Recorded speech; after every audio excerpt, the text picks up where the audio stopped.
네, 시청자 여러분 안녕하십니까. 정진호 PD입니다. 네, 이번 주 대전시청실록 첫 번째 코너 아래옵니다. 시작하도록 하겠습니다. 오늘은 중도일보 임효인 기자 나오셨습니다. 어서 오십시오. 네, 안녕하세요. 중도일보 임효인입니다. 오늘 첫 번째 키워드 어떤 거 준비해 주셨나요? 네, 첫 번째 키워드 학생인권 조례로 정했습니다. 아, 이거 또다시 통과가 됐습니다. 그렇죠? 네, 제가 지난 시간에도 학생인권 조례 순환이라는 키워드로 이 이슈를 가져왔는데 그 당시에 우리 얘기했던 그 결과대로 사실 안타까운 그 결과대로 조례안이 다시 폐지안이 통과가 됐습니다. 네, 사실 이게 지난번에 조례안이 폐지안이 통과됐다가 교육감이 재의 네. 요구를 했고 그래서 다시 의회로 넘어왔는데 거기에 국민의힘에서 이탈표가 나와서 네, 결국은 그게 없어져 버린 거잖아요. 그렇죠. 부활한 지 한 달 만에 다시 근데 폐지도. 또다시 폐지안이 통과가 네. 됐어요. 그러면은 이게 또 다음 절차는 어떻게 되는 거예요? 충남교육청 아마도 지난번과 똑같은 상황으로 일단은 제의 요구를 할 것으로 지금 예측이 됩니다. 그럼 전망을 좀 해보자고요. 지난번에는 국민의힘에서 이탈표가 나왔단 말이죠. 그렇습니다. 이번에 나올 가능성은 어때요? 이 표현이 적합할지 모르겠는데 국민의힘 내부에서도 그 단돌이. 하지 전문 용어 않을까요? 단돌이. 네, 그래서 사실은 지금 상황은 약간 절망적인 분위기이지 않나 싶습니다. 저는 이 관련된 보도를 접하면서 좀 가장 답답했던 거는 그 일부 학생들이 이제 설문조사한 거를 네, 지난번에 제가 그쵸, 다뤘었죠. 네, 그 교육청에도 전달하고 네. 그리고 의회에도 의장한테 전달하려고 했는데 그 답이 없었다고 했잖아요. 네, 그렇습니다. 그 학생 인권조례나 말 그대로 학생이 대상인데 네. 그 대상자들의 이야기에 귀를 닫는 의회의 모습이 제일 좀 깝깝했습니다. 네, 그래서 이번에 그 폐지 조례안 통과하고 나서 대표 발의한 박정식 의원이 인권이란 것은 헌법에 충분히 보장돼 있고 여러 가지 법으로 보장돼 있는데 굳이 상해법도 없는 조례가 있어야 되냐라는 식으로 이야기를 했어요. 근데 이 똑같은 논리를 계속 얘기하고 있고 뭐 다수의 학생의 학습권과 교권이 침해되고 있다. 그리고 이런 걸로 인해서 학생 권리만 지금 부각이 돼서 교권이 추락하고 있다. 이런 논리들을 이야기하는데 역시나 그 조례 폐지안의 논리에 대해서는 공감하기 어렵다라는 여론이 많이 나오고 있습니다. 그냥 말 포장이지 결국은 네네. 민주당에서 주도해서 했던 거 그리고 뭐 인권 이런 것들은 일부 그 대통령 표현에 의하면은 그 뭐였죠? 반국가 전체주의 세력인가요? 네, 그래서 하는 거 아니에요, 이거? 말도 안 되는 거죠. 근데 제가 뭐 그런 사람들 진보라는 사람들은 뭐 인권, 노동 뭐 이런 이름으로 뭐 그런 얘기 했잖아요, 대통령이. 공산 전체주의 세력은 늘 민주주의 운동가, 인권 운동가, 진보주의 행동가로 위장하고 허위 선동과 야비하고 폐륜적인 공작을 일삼아 왔습니다. 윤 대통령은 결코 이런 공산 전체주의 세력, 그 맹종 세력, 추종 세력들에게 굴복해서는 안 된다며 인권, 노동 뭐 이런 단어들이 지금 정치적으로 아이고. 쓰이고 있는 단어들인데 학생인권과 교권은 반비례하는 게 아니라 같이 가야 하는 거잖아요. 함께 가야 되는 건데 좀 약간 시각이 잘못되지 않았나라고 저 개인적으로는 생각이 들었습니다. 이거가 만약에 이걸로 인해서 교권 침해되는지도 모르겠지만 문제라면 교권 보호 관련된 조례를 만들면 그렇습니다. 되지. 그렇습니다. 정말 납득하기 어렵습니다. 네, 두 번째 키워드는 어떤 건가요? 네, 두 번째 키워드는 대통령 공약 동상이몽으로 정했습니다. 대통령 공약 동상이몽이라 누가 네. 다른 꿈을 꾸고 있다는 겁니까? 대통령이 충남 천안에 국립치의학연구원을 설립을 하겠다라고 공약을 했는데 지금 그러면 대통령 공약이기 때문에 천안에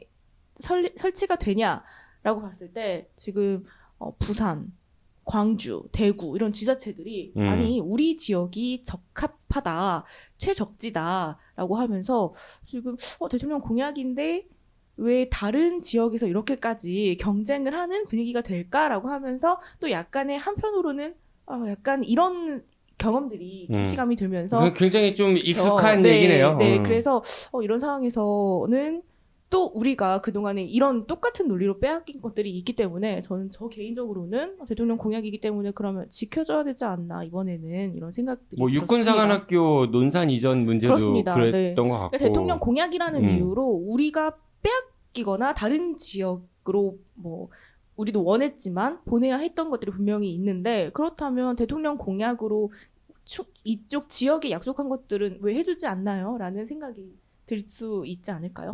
지금 제대로 진전은 안 되고 있는 거죠. 그런 사이에 다른 지자체에서 서로 달라고 하는 거고. 그렇습니다. 정부가 이 정책을 추진하면서 지금 갑자기 공모를 해서 어느 지역에 설치를 할지를 결정할 수도 있다라는 분위기가 나오면서 그 지역에서 각 지역에 있는 그 치과 의사회가 우리 지역이 적절합니다라고 다 목소리를 내고 있는 그런 상황입니다. 아이고 충청도가 만만한가 봅니다. 네, 네. 또 씁쓸하네요. 네, 마지막 키워드 어떤 건가요? 네, 세 번째 키워드 드디어 완성된 대진표로 정했습니다. 이거 제가 라디오에서 했던 키워드랑 똑같다. 그래요? 저 정말 네. 피디님 죄송한데 제가 라디오 못 들었고요. 알아요, 네. 카피한 건 절대 아닙니다. 그래요, 네. 국회의원 그 지역의 대전의 그렇습니다. 그 선거구 네, 말하는 거죠, 후보들. 네, 지금 뭐 다들 정치에 관심이 좀 있으신 분들은 이제 우리 지역 후보들이 어떻게 대진이 됐는지 정도는 좀 아실 수도 있을 것 같아요. 대전 동구는 유일하게 현역들끼리 경쟁을 치르는 선거구도가 됐는데요. 더불어민주당에서는 장철민 의원이 재선에 도전하고 국민의힘에서는 윤창현, 지금 현재 비례대표 의원인데 이번에 지역구 출마를 처음 했습니다. 네, 그리고 대전 중구요. 중구는 더불어민주당에서는 박용갑 전 중구청장이 공천이 됐고요. 국민의힘에서는 이은건 전 국민의힘 당협위원장인가요? 네, 네. 당협위원장도 했었고 전 네, 중구청장이기도 하고 국회의원이기도 하고 그렇죠? 했습니다. 네. 두 분이 맞붙는 거고 네. 그다음에 대전 서구갑은요? 서구갑 더불어민주당 후보는 장종태 서구청장. 전 서구청장. 전 서구청장. 네. 네, 그리고 서구갑 국민의힘은 조수연 변호사입니다. 유명해지신 분이죠, 갑자기. 네, 조수연 그쵸? 변호사입니다. 페이스북에 이분이 갑자기 올린 유명해지셨어요, 글이 그렇죠? 유명해져서 네. 저희 아빠가 네, 언급을 하실 정도였고요. 아버님께서. 네. 그리고 서구을은 서구을은 더불어민주당에서는 박범계 현 의원이 사선에 도전을 하고요. 서구을 국민의힘은 양홍규 변호사가 이번에도 공천을 받아서 출마를 하게 됐습니다. 네, 그 유성갑이요. 유성갑 더불어민주당 후보는 현재 국회의원인 조승래 의원이 공천을 받았고요. 국민의힘에서는 윤소식 전 대전경찰청장이 출마를 합니다. 네, 대전 경찰청장 발음 한 번에 됐네. 네. 그거 한번 해봐요. 경찰청 창살, 쌍창살, 네, 검찰청 그리고 창살, 외창살. 네. 유성구 을에서는요. 더불어민주당에서는 그 민주당 인재 영입 6호인 네. 황정아 전 천문연구원이 전략 공천을 받아서 출마를 하고요. 국민의힘에서는 유명하신 분이죠. 네, 이상민 이상민. 의원이 네, 출마를 합니다. 네, 그리고 대덕구는요? 네, 대덕구 더불어민주당 박정현 전 대덕구청장이자 현 민주당 최고위원 그리고 국민의힘에서는 박경호 변호사인가요? 네, 검사 네. 출신인 네, 박경호 제가 변호사가 그분이 유일하게 제가 접점이 없어서 죄송합니다. 네, 그렇게 저- 박경호 변호사가 출마를 합니다. 저 네. 이분 직접 인터뷰 해본 적 있는데 상당히 근엄하세요. 그러세요? 네. 네. 저는 아직까지는 잘 모르는 분이에요. 그리고 제3당 후보들도 나오잖아요. 서구갑에서 안필용 그렇습니다. 후보가 새로운 미래로 네. 그렇죠. 그리고 유성구 을에서는 김찬훈 후보가 역시 네. 새로운 미래로 네. 그리고 대덕구에서는 박영순. 네. 서구갑에서 또 무소속 후보 있습니다.